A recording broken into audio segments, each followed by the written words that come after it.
ओम नमः सदेभ्यः। ओम नमः सदेभ्यः। ओम नमः सदेभ्यः।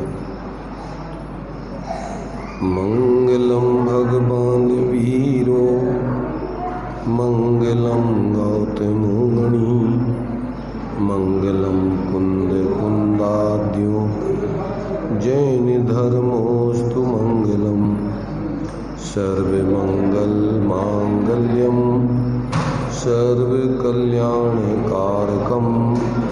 प्रधानां सर्वधर्माणां जैनं जयतु शासनं जैनं जयतु शासनम् वंदितु सर्वसिद्धि ध्रुवमचलमणोवं गतिं पत्ति मोक्षामि समय पाहुण मृण्मो सुधि केवलीभणिदम् नमः समय साराय स्वानुभूत्या चकाशते चित्स्वभावाय भावाय सर्वभावान्तरच्छिदे।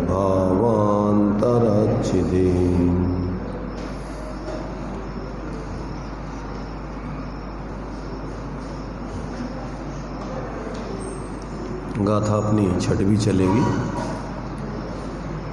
जिस पांचवी गाथा में आचार्य देव ने इस ग्रंथ में उस एकत्व विभक्त को बताने की प्रतिज्ञा की है, अब इस छठवीं गाथा में उस एकत्व विभक्त शुद्धात्मा के स्वरूप को सिद्ध करते हैं। जिस एकत्व विभक्त शुद्धात्मा की श्रद्धा ज्ञान लीनता से ये जीव सच्चा धर्मात्मा मोक्ष मार्गी बनकर और क्रमशः सच्चे सुख को, उस मोक्ष सुख को प्राप्त करता है, ऐसा वह जो शुद्धात्मा है उसका स्वरूप क्या है, जो कि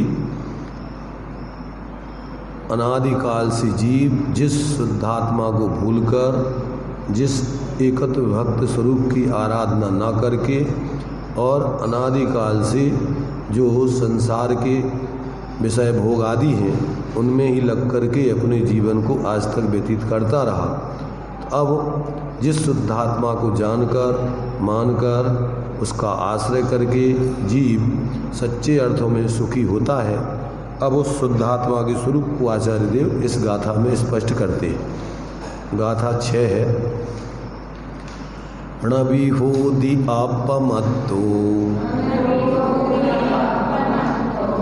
णपमत्तो जान गोदु जो भावो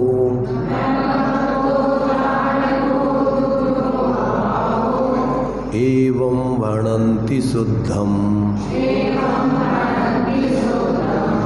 णादो जो सोदु सोचेवे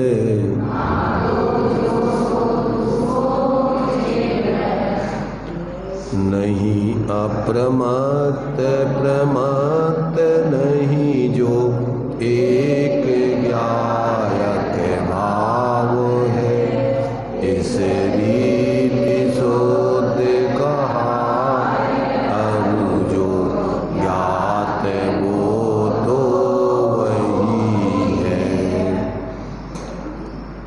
क्या कह रहे देखिए। अब यहाँ प्रश्न उठता है कि ऐसा शुद्धात्मा कौन है जिसका स्वरूप जानना चाहिए। इसके उत्तर स्वरूप ये गाथा अपन ने पढ़ी है। उसका गाथा का अर्थ है यह तो जो ज्ञायक भावा, ज्ञायक भाव है वह अप्रमत्ता अपि अप्रमत्त भी न भवति नहीं है और न प्रमत्ता प्रमत्त भी नहीं है। एव इस प्रकार शुद्धम इसे शुद्ध भणंती कहते हैं। चा यह और जो ज्ञाता ज्ञायक रूप से ज्ञात होगा, सातु वह तो सैव वही है, अन्य कोई नहीं है। ये गाथा का अर्थ हो गया सामान्य कि जो आत्मा, जिसको अपन शुद्ध आत्मा कह रहे हैं, यहाँ पर किसी को एकत्व विभक्त आत्मा कह रहे हैं, किसी को यहाँ पर ज्ञायक आत्मा कह रहे हैं। तो अब वो ज्ञायक आत्मा जो पर्यायों में जीव के क्या है, प्रमत्तपना। प्रमत्तपना माने असावधानी, अपने स्वरूप की असावधानी, मिथ्यात्व और कसाय रूप परिणाम जो चलते हैं वो सब प्रमत्तपने के अंतर्गत आते हैं। तो इस प्रकार से जो मिथ्यात्व कसाय आदि रूप भी प्रवृत्त माने कथनचित उस रूप भी नहीं होता है, और जो उसके अभाव रूप शुद्ध दशा रूप भी नहीं होता है, जो सदा शुद्ध रहता है, वो यहाँ पर कहते हैं वास्तव में क्या है, शुद्ध आत्मा है।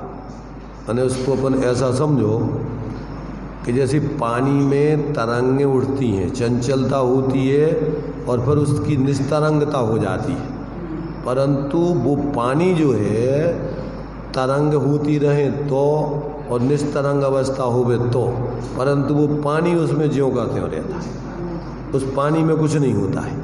ऐसे जो अपना जीवत्वपना है जीव का, वो चाहे सकसा या संसार अवस्था में क्या बहिरात्मा, अंतरात्मा और शुद्ध दशा में परमात्मा, ये अवस्थाएं तो नहीं उत्पन्न होती हैं, पर वो जो आत्मापना है वो आत्मा है, वो अनादि अनंत ज्यों का त्यों रहता है।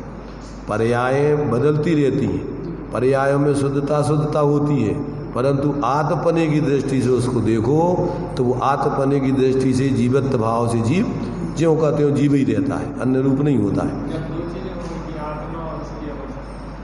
हाँ, आत्मा और उसकी अवस्था है, दो चीज। आत्मा में दो रूप है। एक सामान्य रूप से जब आत्मा कहते हैं तो उसके लिए नित्यानित्य दोनों चीज़ें आ जाती, परंतु जो अपन नित्यपने को आत्मा कह रहे हैं तो वो जो अनित्यपना है वो पर्याय का स्वभाव है और वो द्रव्य स्वभाव है। द्रव्य में दो स्वभाव है, कौन से, एक नित्यपने का स्वभाव और एक अनित्यपने का स्वभाव। तो वो द्रव्यपने, जो नित्यपने का स्वभाव है उसको द्रव्य स्वभाव कहते हैं, और जो अनित्यपने का स्वभाव है उसे पर्याय स्वभाव कहते हैं। तो पर्यायों में बदलाव होता है। जैसे सोने का अपन कोई भी गहना आभूषण बनवाओ तो वो पर्याय में तो बदलता रहता है, परंतु स्वर्णपने से वही का वही सोना ज्यों का त्यों उतना का उतना रहेगा। हाँ, उसको शुद्ध निश्चय नय का विषय कहो, ध्रुव स्वभाव कहो, एक रूप भाव कहो, द्रव्य स्वभाव कहो, ये सब अपने एकत्व विभक्त भाव कहो, अनवय रूप स्वभाव कहो, व्यतिरेकों में सामान्य स्वभाव कहो, तो ये सब उसके अपन अनेकों नाम अनेक दृष्टिकोणों से दे सकते हैं, और उसका भाव अपन को समझ में आने चाहिए। तो यहाँ पर जो है ध्रुव उत्पाद वे ध्रुव युक्तम सत, तो ध्रुव की ध्रुव्यता, तो ध्रुवपना उसका जो है, तो उसको अपन सामान्य रूप से ध्रुव भी कह देते हैं, ध्रुव भी कह देते हैं। उत्पाद में ध्रुव युक्तम सत, तो उत्पाद में ध्रुव युक्तम सत, तो वो ध्रुव माने क्या, ध्रुव माने एक रूपता, उसकी ध्रुव्यता, तो ध्रुव की ध्रुव्यता माने नित्यता, तो वो अपने को एक रूप पर्ण मन उसकी वो ध्रुव्यता, उसको अपन कारण पर्याय भी कह देते हैं। क्या बोल देते हैं, कारण पर्याय। उसी को अपन अगर तत्वार सूत्र के हिसाब से समझें तो जो उत्पाद व्यय ध्रुव, तो उत्पाद व्यय ध्रुव युक्तम सत, सत द्रव्य लक्षण, तो द्रव्य का लक्षण त्रयात्मक है। कैसा त्रयात्मक, एक पर्याय उत्पन्न होती है, एक पर्याय विनष्ट होती है, और वस्तुपने से वस्तु ध्रुव ज्यों त्यों बनी रहती है। तो यहाँ वो वस्तुपना बता रहा है। यहाँ जीव को वस्तुपने की दृष्टि से देखें तो वस्तुपने की दृष्टि से वस्तु एक रूप सदा काल ज्यों की त्यों बनी रहती, माने वो जीव जीवत्वपने की दृष्टि से कभी भी अन्य रूप नहीं होता है। 5 भाव अपन जीव के बदलाए हैं। औपसमिक, छायकौ, भावौ, मिश्रस, जीवस, स्वतत, औदिक, पारणामकौ च। तो 4 भाव तो कर्म सापेक्ष है। औदिक भाव, औपसमिक भाव, मिश्र या छायोपसमिक भाव और छायक भाव, ये कैसे हैं? इनमें कर्मों की सापेक्षता आती है। इसमें अवस्था, जीव की अवस्था से संबंधित है। और जो पारणामिक भाव है, वो पारणामिक भाव कैसा रहता है? वो एक रूप रहता है, जिसको अपन जीवत्व भाव। तो जीवत्व भाव को अपन पारणामिक भाव की जो परिभाषा बोलते हैं, पारणामिक भाव किसे कहते हैं?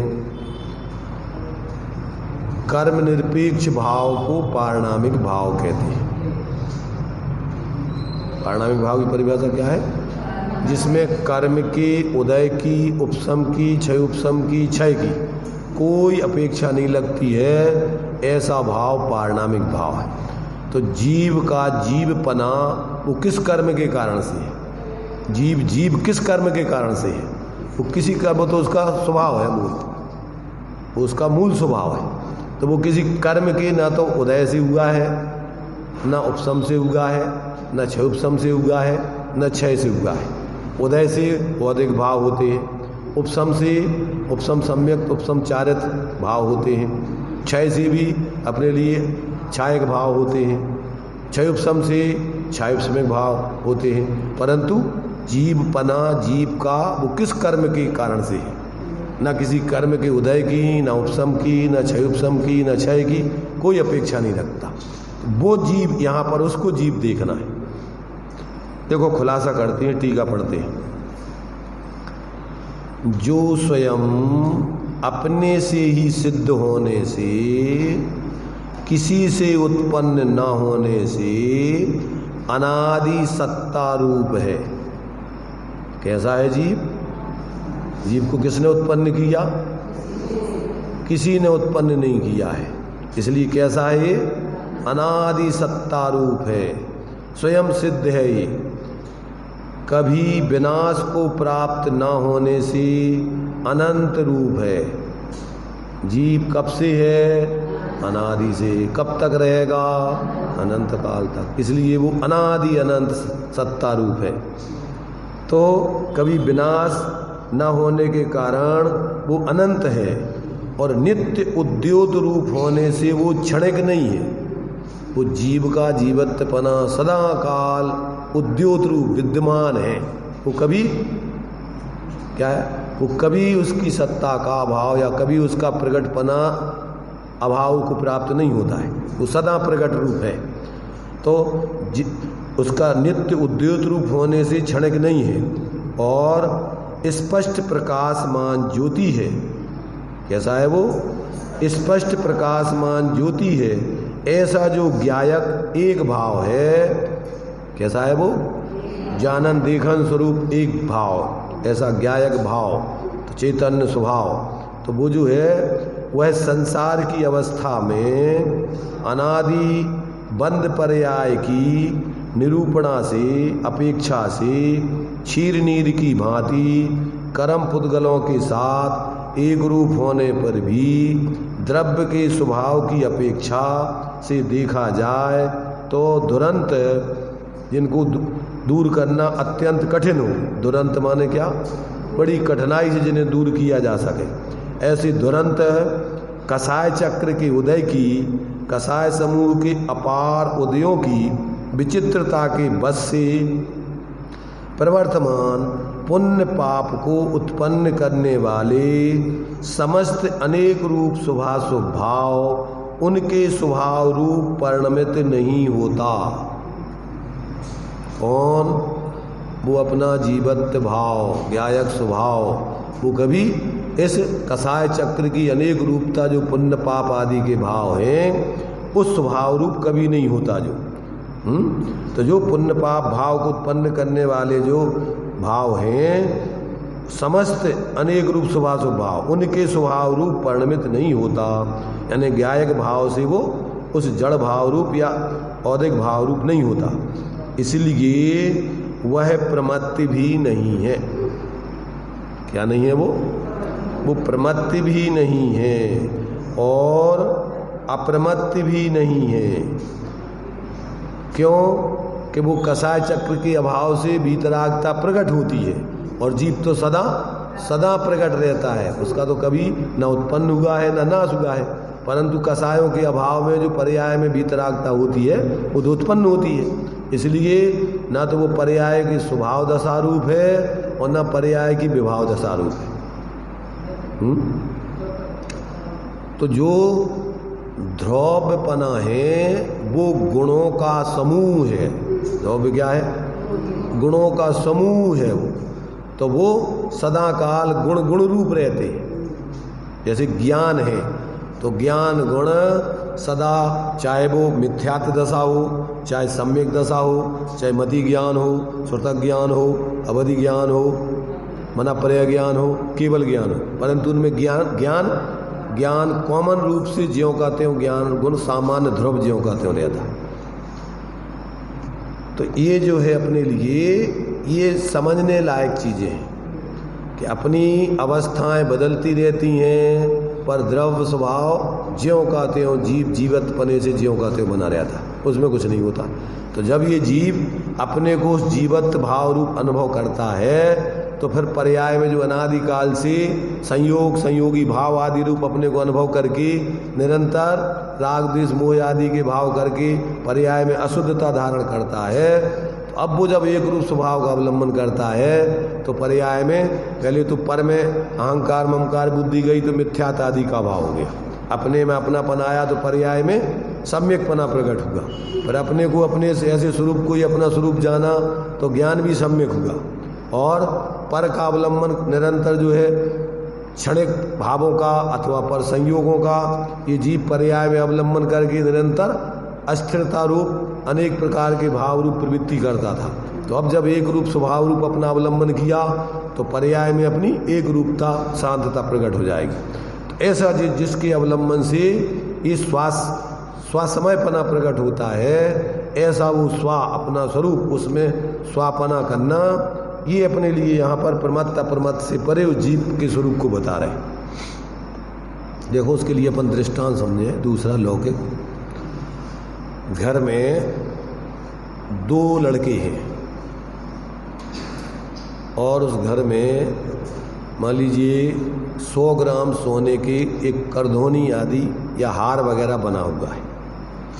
अब वो क्या हुआ कि जब शादी होती है तो वो दूसरे को चढ़ा दिया जाता है, उसको चढ़ा दिया जाता है, उसी को जो है बदल के दे दिया जाता है। अब क्या है कि जैसे मान लीजिए देवरानी कहती है वो हार बना हुआ, वो कहते नहीं अपन को तो हमें तो कंगन चाहिए, और जेठानी कहती कि नहीं वो तो हार ही बढ़िया है, हार चाहिए हमें तो। अब दोनों आपस में लड़ती हैं। वो क्या, अगर वो हार बना रहता है तो देवरानी नाराज रहती है और कंगन बन जाते हैं तो जेठानी नाराज हो जाती है। पर सासू जी और ससुरा है, अब भी कहते भैया तुम कछु बना लो, हमारा सोनो तो जितो है उतने को तो रहना है, अब हमें उससे कोई चिंता नहीं है। सासू ससुर क्या है, वे अपने से उनको कोई तकलीफ नहीं कि भैया तुम जो कछु बनवाओ, पर हमारा सोना तो हमारे घर में उतना ही का उतना बना रहेगा, हमें कोई परेशानी नहीं। तो जिसकी ध्रुव दृष्टि है, द्रव्य दृष्टि है, उसको क्या है, कोई परेशानी नहीं। और जिसकी पर्याय दृष्टि है, अब एक पर्याय अपन भी जैसे मनुष्य पर्याय में अपन को अहमपना हो गया, तो अब मनुष्य पर्याय तो जाएगी, स्थिर तो रहती नहीं कोई पर्याय। तो क्या होगा कि अपन अपने को सोचे कि मर गया, और अगर उसमें रहने वाला सब पर्याय में अनिवार्य रूप से जो द्रव्य है, अगर उस पर दृष्टि है, द्रव्य दृष्टि से सम्यक दृष्टि, तो अपन को भैया पर्याय के बिना द्रव्य होता नहीं और सर्वथा पर्याय रूप होता नहीं। सब पर्यायों में ही द्रव्य रहता है, पर पर्याय सदा एक सी रहती नहीं, बदलती रहती हैं। तो अपन तो जो बदलती रहती हैं, अपन वो अकेले नहीं है, अपन तो उन पर्यायों में सब में रहने वाले सामान्य रूप से वो जीव है। तो पर्याय बदलती रहेंगी और अपन जियोगे तो अपने जीव पने में हम पना करके सहज रहेंगे, अपन को कोई समस्या नहीं।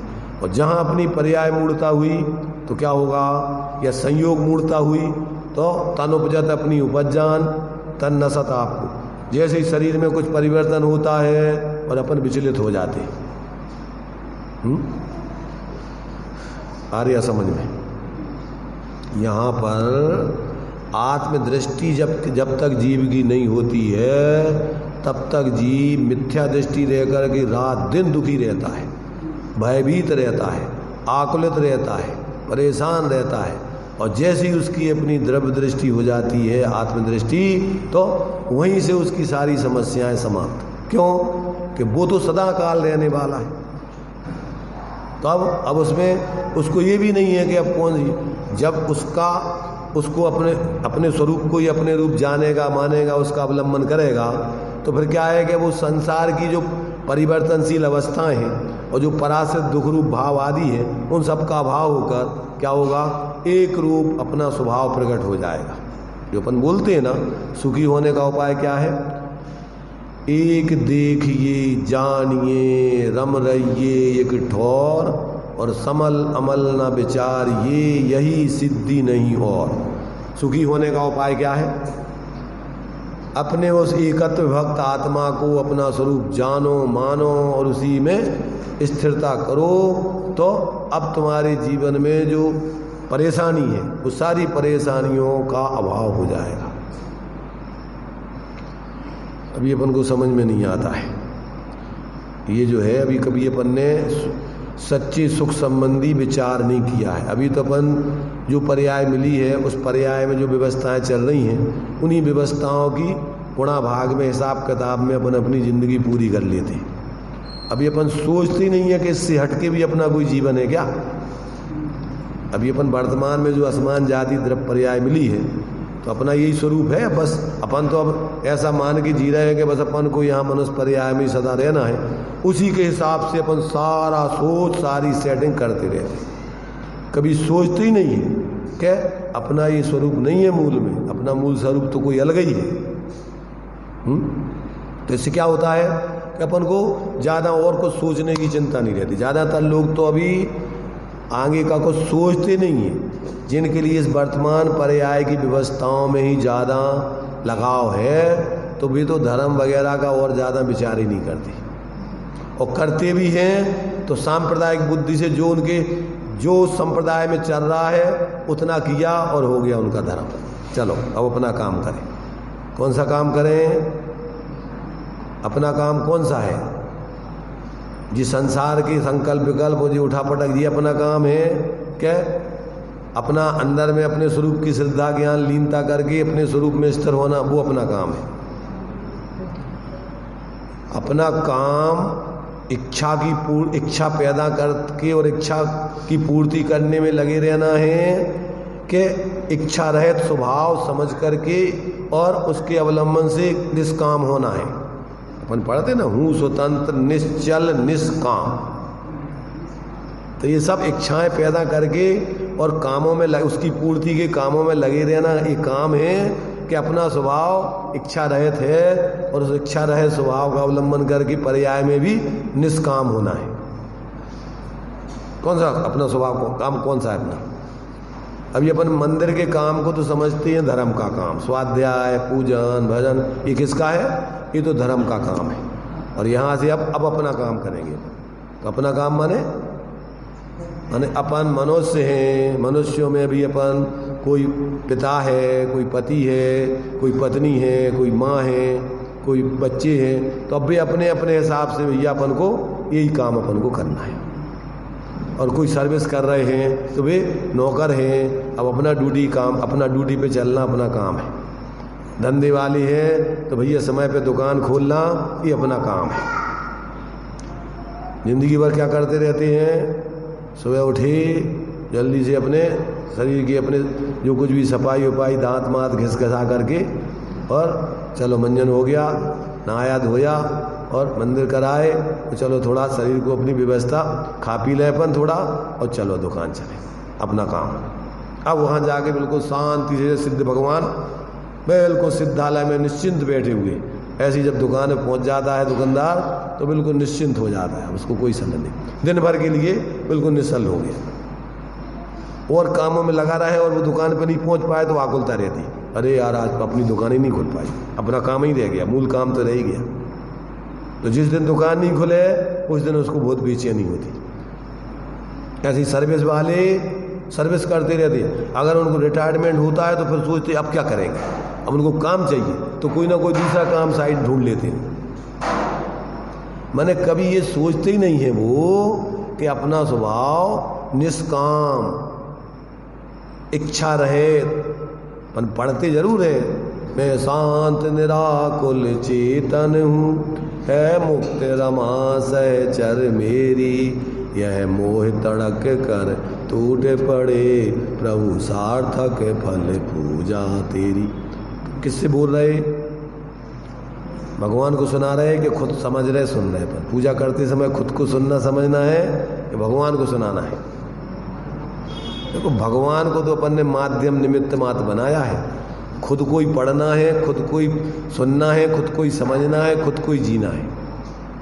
वहाँ भगवान को तो कुछ लेना देना नहीं है। तुम क्या कह रहे हो क्या नहीं कह रहे हो, जो कुछ तुम्हें कहना है कह लो, पर भगवान तो सर्वज्ञ सब जान रहे हैं। उनको तो सुनने की जरूरत नहीं है, उनके ज्ञान में तो त्रिकाल बढ़ती पर्याय झलक रही, सब भूत की आगे अनंत काल में का हुई है वो भी सब दिख रहा है। अगर अपन नकली धर्मात्मा है तो भगवान के ज्ञान में सब दिख रहा है कि ये सब नकली धर्मात्मा है। दिख रहा है कि नहीं दिख रहा? ये सब बहिरात्मा है, ये सब सिर्फ ऊपर ऊपर ऊपर ऊपर ऊपर ऊपर भक्ति कर रहे हैं, अंदर से भगवान बनने की प्रक्रिया अपना ही नहीं रहे। हमने जो भगवान बनने की विधि बताई है उसको ये समझे ही नहीं रहे। तो भगवान जान रहे कि नहीं जान रहे? आज मोक्ष कल्याणक है आजनाथ भगवान का, तो भगवान तो मोक्ष में है, क्या अभी मोक्ष होना है उनका? आज हुआ है। अपन आज से कितने वर्ष पहले, 2500 वर्ष से और पहले मतलब भगवान महावीर स्वामी को 2500 कुछ वर्ष हो गए, उनको और 100 साल पहले के हैं। तो उतने वर्ष पहले भगवान पार्श्वनाथ स्वामी को मोक्ष हो गया। अभी तो वो कहाँ है? अब मोक्ष में है। अपन तो व्यवहार से आज जन्म कल्याणक है, आज गर्भ कल्याणक है, आज दीक्षा कल्याणक है, आज केवल ज्ञान, तो उनका कुछ अभी होगा? अभी क्या हो? अब तो वो जैसे ही वैसे ही रहेंगे। अपन बोलते रही है अनंता अनंत काल यथा तथा शिव पर नहीं, तो अब वो सिद्ध दशारूप, अब तो वो ज्ञान शरीर ही बस अनंत काल तक के लिए हो गए। परंतु अपन जो है एक उनको पंच कल्याणक आदि को माध्यम बना के वो प्रक्रिया समझते हैं कि ये भगवान कैसे कैसे इनने अपना कल्याण किया, इसके माध्यम से अपन वो प्रोसीजर समझते हैं, वो बनने की विधि आदि समझते हैं कि कैसे भगवान बने। तो वो तो एक अपन को समझने के लिए एक व्यवहार प्रक्रिया है, परंतु अपन मैंने उसको बिना विचारे ही करते रहे तो फिर तो वो मशीनरी काम हो गया। आजकल जैसे रोबोट होता है ना, रोबोट सब काम कर देते हैं, जो कुछ भी तुमसे कराना हो बटन दबाओ वो सब झाड़ू लगा देंगे, पोछा लगा देंगे, सब जो कुछ करना है वो सब काम। पहरे पर भी खड़े होंगे, कोई आएगा तो वो पूछेंगे कौन हो तुम, क्या नाम है तुम्हारा, और तुम्हें जानकारी दे देंगे फलाना व्यक्ति आया है। कौन? रोबोट जानते क्या बोल रहा है? मनुष्य आकार रूप ऐसी मशीन बन गई, वो सब चीज़ें तुम्हारी जो है उसमें जो कुछ भी तुम्हें कराना वो सब भर दो, वो सब सेट करके काम करता है। ऐसे अपन बिना समझे हुए अगर ये सब कार्य कर रहे तो किस रूप में है? उस मशीन जैसे।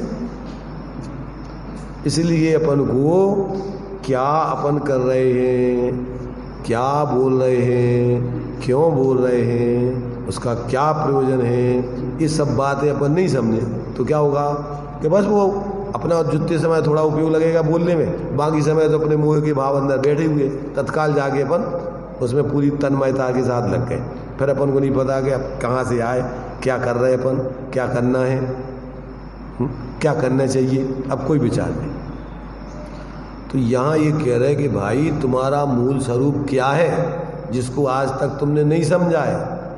आज तक तुम संसार के कामों में ही जिस पर्याय में गए, तो अभी वर्तमान में प्रवचन सार जी में आचार्य कुंद देव ने ही लिखा है कि जीव मनुष्य पर्याय में मानवोचित कार्यों को तो छाती से लगा रखा है और आत्मोचित कार्य को भूल रखा है, विस्मृत कर रखा है। जो उसके लिए आत्मा के हित में, अपने स्वरूप के हित में करना चाहिए, वो कार्य तो वो विस्मृत कर रखा, उसको तो करता नहीं। और क्या करता है, मैं मनुष्य हूँ, और मनुष्य में भी फिर जो भी अपन को लोक में अपन ने जिम्मेदारी सिर पे अपनी कल्पना से ले रखी है, अब उसमें ही अपन रात दिन लगे रहते हैं। लगे रहते कि नहीं?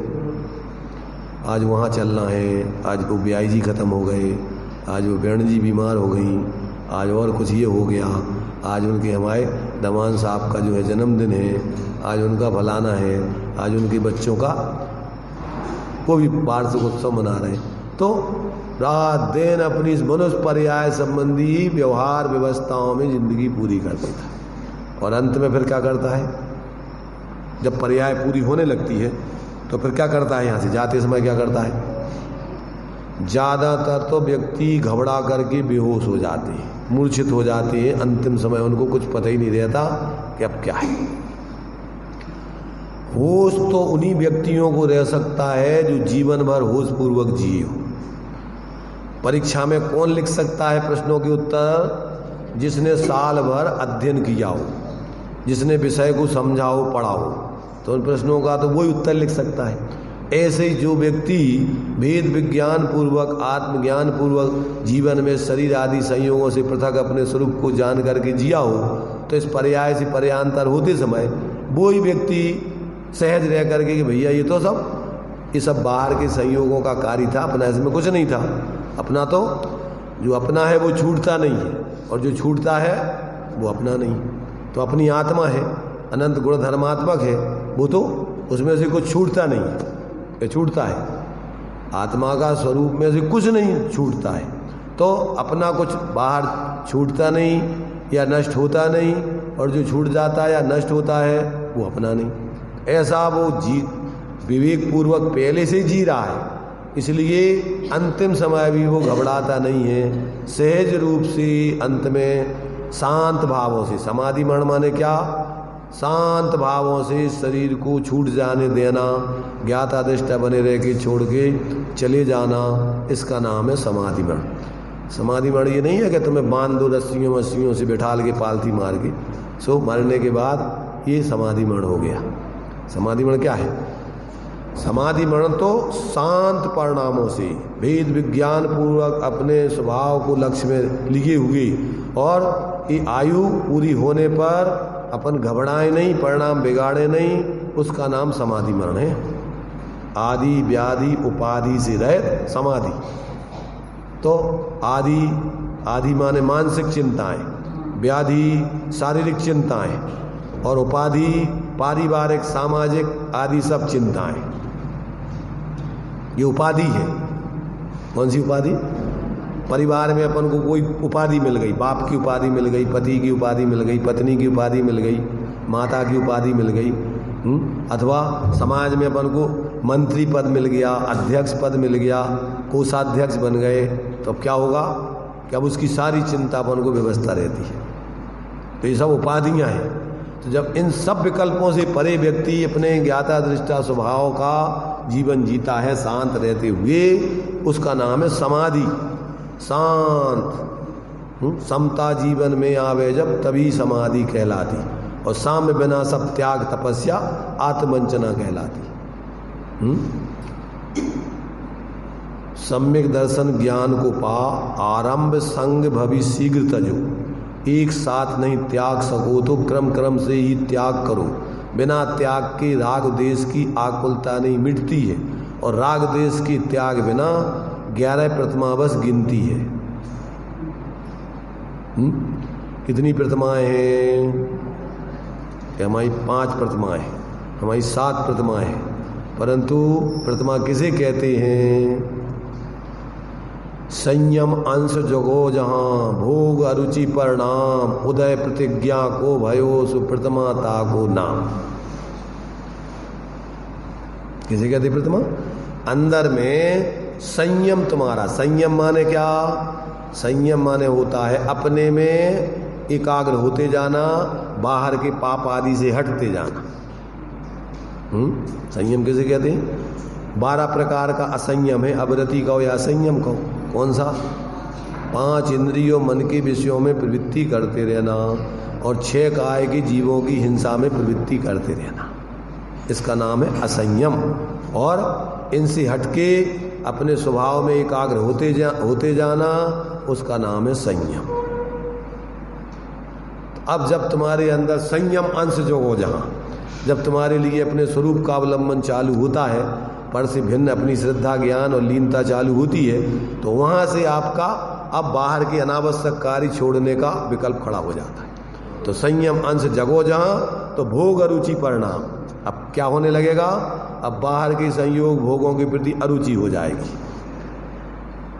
और फिर अनावश्यक चीजों की प्रतिज्ञा के भैया ये नहीं करेंगे, तो उदय प्रतिज्ञा को भयो सो प्रथमा ताको नाम। नहीं आ रहा समझ में? कभी अपन ने सुनी नहीं ये बातें, अभी सुनी क्या?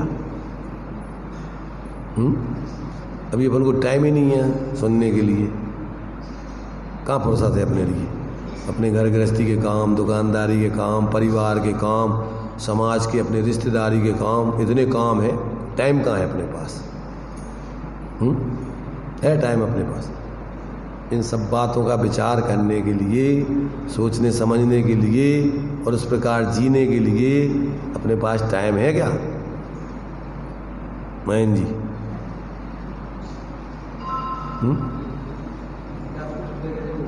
है मिथ्यात्व मिथ्यात्व को अपना मान रखा है कि परद्रव्यों को अपना मानो तो मिथ्यात्व कहलाता है। मिथ्यात्व तो देह जीव को एक गिने बहिरातम, तो जो अपना नहीं है उसको अपना मानना, इसका नाम मिथ्यात्व है। तो अपन ये समझ रहे हैं कि जी अपना नहीं है, अपना तो ये है, तो अपन मिथ्यात्व कोई दूसरा थोड़ी तुम्हें दे रहा है। कौन दे रहा है? ये तो अपने ही अपने भावों में निरंतर मानते रहते तो मिथ्या, और अपन मानना छोड़ दो तो सम्यक। सम्यक में कितनी देर लगना है भाई? सम्यक पर द्रव्यंते भिन्न आप में रुचि सम्यक भला, तो इतना सा तो सम्यक थे। सम्यक में कितना काम टाइम लगेगा ये तो बताओ भाई। अभी तक अपन जो अपना नहीं है उसको अपना मानते रहे, अब अपन को समझ में आ गया कि ये तो अपना नहीं है, अपना तो ये है। मेरो है उपयोग रूप, चिन्ह मूरत बिन मूरत अनु, पुद्गल नव धर्म धर्म काल, इनते नहीं आ रही है मेरी चाल। ताको ही अपना स्वरूप जान, उसी को अपना स्वरूप मान, उसी से करे निज पहचान, ये होगा धर्म। और ताको ना जान, विपरीत मान, कर करे देह आदि में निज पहचान, बस होगा वह धर्म मिथ्यात्व। तो मिथ्यात्व में होता क्या है? तुम्हारी खुद की तो विपरीत मान्यता तुम बनाए हो। कौन ने बनाई तुम्हारी विपरीत मान्यता? तुम्हें मिथ्यात्व किसने दिया? भाई मिथ्यात्व को किसने दिया तुम्हें? कोई देने वाला है क्या? कोई खुद ही अपने मूर्खता से अपन विपरीत मान्यता बनाए तो मिथ्यात्व, और समझदारी करके विपरीत मान्यता छोड़ दो तो सम्यक। तो सम्यक में अपन को करना क्या है तो बताओ? मिथ्या दृष्टि, मिथ्या माने झूठी मान्यता। और अपन को सब पढ़ते तो यही है अपन, तू चेतन अरुदे अचेतन, यह जड़ तू ज्ञानी, मिले अनादि यतन ते बिछड़े ज्यों पय रूपानी, रूप तुम्हारा सबसो न्यारा भेद ज्ञान करना। तो भेद ज्ञान करना, भेद तो है, शरीर और आत्मा को अपन को अलग अलग करना है कि अलग अलग हैं? तो क्या करना है? जानना है कि जो आत्मा अलग है और जो शरीर अलग है। तो ये विशेष ज्ञान है, जैसा है वैसा अपन को जानना मानना है। तो फिर बस होगा। सम्यक में क्या होता है? परद्रव्यों से भिन्न तुम्हारा स्वरूप है, तो क्या करना कि परद्रव्यों से भिन्न अपनी स्वीकृति कि हाँ यही मैं हूं और ये मैं नहीं हूं। माने अपन जो है, कोई व्यक्ति नशा करके और अपने को गरीब मान करके भीख मांगने लगा। अभी वो नशे में है और वो मांग रहा भैया कछु मिले हमें। तो अब लोग देखेंगे अरे यार ये तो पैसे वाला ही कर क्या रहा है, काय को भीख मांग रहा है? तो कोई भीख उसको देगा ही नहीं। और अगर देने लग जाएगा तो हो सकता है कि उसी में वो संतुष्ट हो जाएगा, भैया अपन को चलो अब इसी में अपनी आजीविका चलेगी।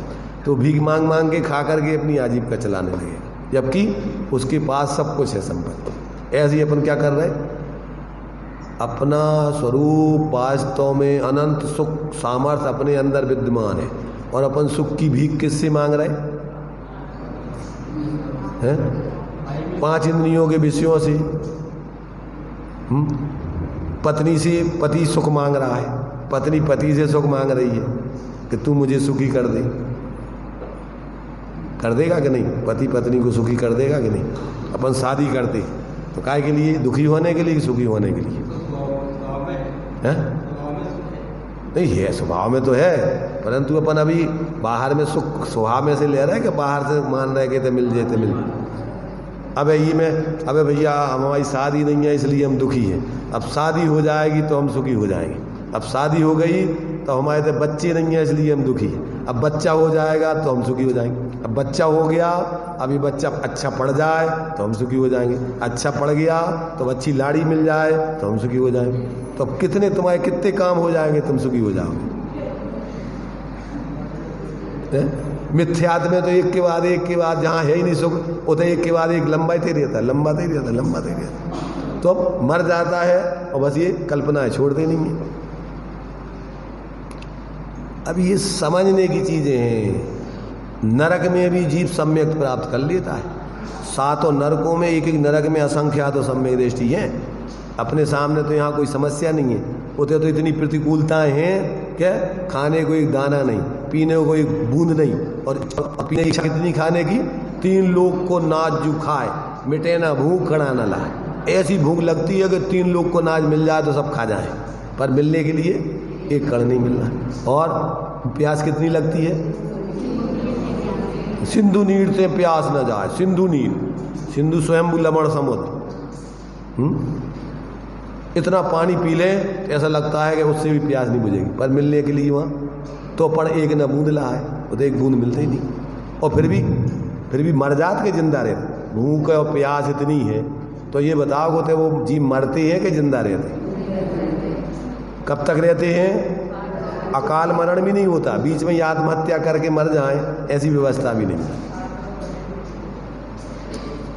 जितनी आयु बांधी है अगर 33 सागर की तो 33 सागर वहां तुम रहोगे, खावे कुछ नहीं मिलेगा और मोह से दुखी रहोगे। ऐसा लगेगा कि मरे जा रहे, भूख भूख भूख, प्यास प्यास प्यास, और आपस में लड़ाई झगड़ा एक दूसरे को, क्योंकि जो इतने तीव्र कसायों से जीते हैं वे ऐसी जगह पे जाते हैं, लड़ते ही रहो। तुम्हें लड़ने की रुचि है तो चलो हम यहाँ ऐसी जगह भेजे देते तो लड़ाई झगड़ा के अलावा कुछ नहीं होता। नरक में क्या होता है बताओ? रात दिन मार काट लड़ाई झगड़े के अलावा कोई काम ही नहीं होता। और कौन ने था वो नरक तुम्हें? तुमने चाहा था। यहाँ तुमने तीव्र कसायों से आर्त रोध ध्यान करके जीवन जिया तो प्रकृति ने उस प्रकार के कर्म बांध के वहाँ भेज दिया कि तुम्हें ऐसी रुचि है जीने की तो चलो वहाँ भेज देते हैं तुम। और अगर तुम्हें शांति से जीने की रुचि है तो प्रकृति कहते भैया चलो सिद्धालय, अब तुम वहाँ रहना अनंत काल तक के लिए। अगर शांति से रहना है तो शांति तुम्हारे लिए संसार में नहीं, अपने स्वरूप में एकाग्र हो और फिर अपने अनंत काल तक के लिए तुम अपने में आनंद भोगो। तो ये कौन देता तुम्हें अशांति और कौन देता शांति? अपने ही भावों से अपन अशांति पैदा करते, अपने ही भावों से अपन शांति प्रकट करते। तो अब जो अपन को ये समझ में आ जाए कि भैया क्या है, कोई ना इसका करता धरता, ये बाहर में कोई तुम्हारे लिए कोई करने धरने वाला नहीं है। तुम स्वयं अनादि अनंत तत्व हो और तुम अपने को भूल के मोह महामद पियो अनादि और भूल आपको भरमत, अपने को भूल के भटक रहे हो। तो देखो भाई, अपन को आचारी करुणा बुद्धि से, दया से, और अपन को ये उन्होंने जिस दुख को भोगा था और उस दुख से निकल के फिर जो वास्तविक सुख उन्होंने अपने जीवन में प्रकट करके उसका अनुभव कर रहे, तो अब वो अभी पूर्ण भीतराग दशा नहीं पाई तो सोच रहे हैं कि और भी हमारे जैसे लोग जो हैं ये भी समझें उसको। अब जिनकी होनहार अच्छी होगी तो वो समझ करके अपनी दृष्टि को सम्यक बना के, अपने ज्ञान को सम्यक बना के, अपने आचरण को सम्यक बना के और शांति के मार्ग पर चालू हो जाए, चलना चालू कर देंगे। और जिनकी होनहार खोटी है और जो अपना कल्याण नहीं करना चाहेंगे, अब उनको कौन कल्याण करा देगा? नहीं आ रहा समझ में। अभी अपन को तो क्या है, काम बहुत है। ये तो अतिरिक्त काम है अपना धार्मिक काम। ये तो बीच में अपन थोड़ा जहाँ रहना है अपन को जिस धार्मिक समूह में, तब उसके धार्मिक समूह के हिसाब से प्रवृत्ति नहीं करेंगे तो उस पार्टी वाले अपन को अलग कर देंगे, अरे ये तो कोई काम का नहीं, अपने हिसाब से काम करते नहीं है। पार्टी रहती है ना, जो जैसे राजनीतिक पार्टियाँ होती ना, तो उनको अपने अपनी पार्टी के हिसाब से चलना पड़ता है, उनके अपने मोनो होते, अपने अपने पूरे के पूरे सिद्धांत होते, उन सिद्धांतों पर चलना। तो औपचारिक रूप में सांप्रदायिक बुद्धि से धर्म की क्रियाएं करना अलग है, और समझ करके आत्महित के लिए जिसमें अपना हित है ऐसी धर्म की प्रवृत्ति करना अलग है। तो अपन लोग तो चूंकि क्या है कि भैया मुमुक्षु हैं, तो मुमुक्षुओं का काम क्या है? मुमुक्षुओं का काम स्वाध्याय, तो परम उनका परम धर्म है। और अगर स्वाध्याय नहीं करेंगे तो अपन मुमुक्षु बने में फिर कहाँ मुमुक्षु रहेंगे, अपन को पार्टी से अलग कर दिया जाएगा। क्या अपन देखो, मुमुक्षु दो प्रकार, एक तो होते हैं अपन नाम के मुमुक्षु, और एक मुमुक्षु कहलाते हैं जो वास्तव में मुक्त होने की, मोह राग देश से रहित होने की इच्छा रख के। तो आचार्यों ने तो सच्चे मुमुक्षु तो मुनिराजों को बताया है कि सच्चे मुमुक्षु तो मुनिराज होते कि उनने सब पाप के काम, संसार के काम छोड़ के एकमात्र मोक्ष जाने की साधना के काम में लगे हुए। तो उत्कृष्ट मुमुक्षु तो मुनिराज हैं, और मध्यम मुमुक्षु श्रावक है सम्यक दृष्टि, और जघन्य मुमुक्षु अविरत सम्यक दृष्टि है। तीनों से मगचारी। कौन से? उत्तम मध्यम जगन त्रिविध की अंतर आत्म ज्ञानी, दुविध संग बिन सुदुपयोगी मुनि उत्तम निज ध्यानी। मध्यम अंतर आत्म है जे देश वृत्ति अनगारी, और जगन कहे अविरत समदृष्टि, तीनों से मग। ये है सच्चे मुमुक्षु। और बाकी जो उनके जीवन में समीचीनता, यथार्थता नहीं समझी और सिर्फ अकेले औपचारिकता में, तो वो तो कहने के हैं, नाम के हैं, काम उनका मुमुक्षु मोह रहित होने का नहीं है, तो वास्तव में मुमुक्षु नहीं। जैन भी नहीं है, जैन सच्चे जैन जो मोह राग देश को जीते, भगवान जिनेंद्र के जो जिन हैं जिनने मोह राग देश को पूर्ण जीत लिया और उसके मार्ग, उनके बताए मार्ग पे चल रहा है, वो जैन है। मुमुक्षु कहो, जैन कहो, सुखी होने की प्रयत्न कहो, वो सब एक पर्यायवाची। तो देखो भाई, इसको अपन बहुत शांति से रुचिपूर्वक समझो। अपन ये नहीं समझना कि भैया अब अपनी मजबूरी है, अब अपन ने बुला लो इनके लाने, अब नहीं सुनेंगे तो ये क्या सोचेंगे, हमारी गांव की बदनामी होगी, इसलिए अब अपन को सुनना तो है। क्यों भाई ज्ञानचंद जी है, बुला लिया है तो सुनना तो पड़ेगा। अब इनकी जो कुछ भी सुनाएंगे तो काहे के लिए अपन को सुनना है? अरे भाई, अपने हित की बात है ये किसी व्यक्ति की बात नहीं है। ये भगवान जिनेंद्र के उपदेश से मूल ग्रंथ करतारा सर्वज्ञ देवा, तदुत्तर ग्रंथ करतारा गणधर देवा, प्रति गणधर देवा, तेसाम वचनानुसार, उन्हीं के वचनानुसार अपन को सुखी होने का मार्ग है। ये किसी व्यक्ति की बात नहीं है। और व्यक्ति की बात, सब व्यक्तियों की, सबकी बात है। ये किसी संप्रदाय की नहीं है, और एक एक व्यक्ति, सब जीवों की बात है। सभी जीवों के मोक्ष मार्ग को निष्प्रह, सबको निष्प्रह उपदेश दिया, सब जीवों को मोक्ष मार्ग का निष्प्रह उपदेश दिया। तो इनका कोई स्वार्थ तो है नहीं। संसार में सब जीव दुखी है और सब जीव सुखी होना चाहते हैं। तो ये त्रिभुवन में जीवनन, सुख चाहे दुख ते भयवन, ताते दुखहारी सुखकार, कहें सीख गुरु करुणाधार, ताई सुनो भाभी मन थिर आन। जो चाहो, कोई मजबूरी नहीं। क्या चाहते हो? अपना कल्याण, हित, सुखी होना चाहे, उसके लिए अपन को अब ये क्रम से चर्चा होगी। टाइम अपना हो चुका है, आज अपन ने टाइम उधर ज़्यादा हो गया तो इधर ज़्यादा ले लिया। चलो,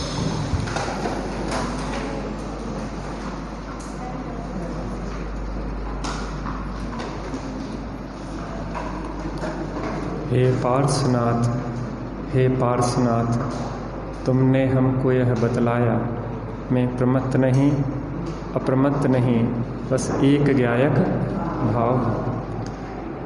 आचार्य कुंदन देव ने बतलाया कि पार्श्वनाथ ने बतलाया कि महावीर भगवान ने बतलाया। सभी ज्ञानियों की एक ही देशना होती है कि तुम प्रमत्त और अप्रमत्त नहीं हो, तुम एक गायक भाव हो, और उस एक गायक भाव के अवलंबन से ही पार्श्वनाथ भगवान आज मोक्ष पधारे। ऐसे पावन पवित्र अवसर पे भी हम भी उस प्रमत्त और अप्रमत्त से पार गायक भाव का अवलंबन लें तो वास्तव में आज मोक्ष सप्तमी या मोक्ष कल्याणक मनाना सार्थक होगा। त्यागी साहब बार बार प्रेरणा देते हैं कि ये मजबूरी नहीं है, ये ज़रूरी है। आत्म कल्याण जरूरी है, बाकी सब मजबूरी है। पहले ज़रूरी काम करें, फिर मजबूरी को निपटाएं। इसलिए हम सभी आत्मार्थ में लगें। आज रात्रि में पार्श्वनाथ भगवान का जीवन चरित्र, उनकी कथा पे अपन चर्चा करेंगे। उनका जीवन चरित्र पढ़ें तो हमारा जीवन भी उन जैसा बने। सुनो जी मंगल जैन पुराण जासो, जीवन बने महान। हमारा जीवन भी महान हो इसी भावना से। निज निधि निज